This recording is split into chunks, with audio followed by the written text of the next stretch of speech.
متأكدة ان دي اكتر وصفة سينابون هتعتمدوها وهتجربوها، لانها اقتصادية جدا، طعمها احلى بكتير من سينابون الاصلي. وغير كده كمان هقولكوا على سر يخليها طرية اطول وقت ممكن.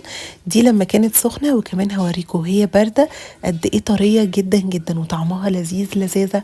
متأكدة ان هي تعجبكم جدا بجد، ولازم تجربوها وتقولوا لي رأيكم فيها ايه. واقول لكم كمان على طريقة تسوية صح، وازاي تطلعوا اللون حلو كده، والطبقات تكون هشة ولذيذة كده. شايفين طري ازاي؟ اهم حاجة نلتزم بالمقادير بالظبط، ونستخدم كوباية واحدة للوصفة كلها. كوباية الا ربع من اللبن تكون دافية كده، وكيس خميرة فورية كامل، واحط 3 معالق كبار مليانين سكر.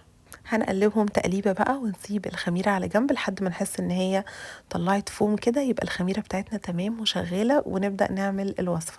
اهم حاجة ان كل المكونات تكون بدرجة حرارة الجو. حطيت كده بيضة وعليها كيس من الفانيليا او رشة فانيليا، وقلبتهم كويس مع بعض. حطيت ربع كوباية من الزيت، اي نوع زيت تفضلوه يعني، ورشة ملح. وكمان حطيت معلقة كبيرة من الزبادي، ودي بقى السر اللي هي هتخلي السينابون طري أطول وقت ممكن. وهنقلب كويس جدا جدا، وننزل بالدقيق. شايفين سهل ازاي؟ عايزة اقولكم بجد ان الموضوع سهل وبسيط. استخدمت هنا دقيق متعدد الاستخدام، او دقيق مثلا مخبوزات. هنعجن بقى العجينة دي يعني تقريبا مدة ما تقلش عن 5 دقايق. في الأول هنحس ان هي بتلزق معانا كده شوية، بس منضيفش دقيق ولا أي حاجة، هي هتلم معانا مع الوقت. 5 دقايق تقريبا وبقت تمام. وهنحطها بقى كده تخمر في مكان يكون دافي شوية وضلمة. شايفين تمام؟ مبقتش تلزق تماما من غير ما نضيف اي حاجة يا جماعة. هي لمت معانا. حطيت عليها معلقة زيت كده، وسبتها في مكان دافي 1:30 بالظبط، وبقت العجينة جاهزة معانا. هنعملها بقى على شكل مستطيل كده يعني بالتقريب. هنبدأ نفردها، وسمكها يكون مش رفيعة قوي ومش سميكة قوي، يعني السمك اللي احنا شايفينه ده بالظبط.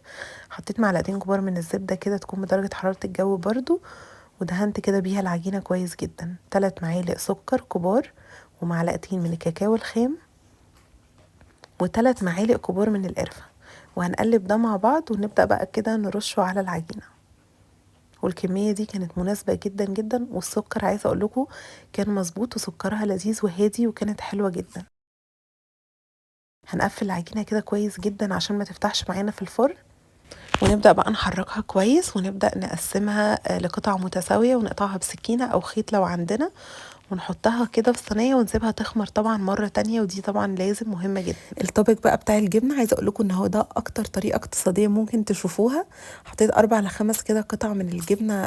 تقدروا جبنة كريمي، جبنة مثلثات، اي نوع جبنة. ونحط عليها 4 معالق كبار من السكر البودر، ولبن بالتدريج لحد ما نوصل للقوام ده. وكده السينابون شايفين خمر معانا تاني مرة، بقى تحفة. وكده بقى ندخله على فرن سخن درجة حرارة 180 على الرف اللي في النص بالظبط. خد تقريبا 20 دقيقة وبقى جاهز. هنسيبه يهدى شوية، وبعد كده نحط عليه الطبق اللي احنا عملناه، واي صوص احنا نفضله، زي صوص مثلا الكراميل او الشوكولاتة. وعايزه اقول لكم من حلاوته اصلا تقدروا تاكلوه كده من غير اي حاجه. ما تنسوش بقى تعملوا لايك وشير لو عجبكم الفيديو، كمان سبسكرايب عشان اي حاجه بنزلها توصلكم. ما تنسوش تعملوها، هيعجبكم جدا جدا، وتبعتولي الصور.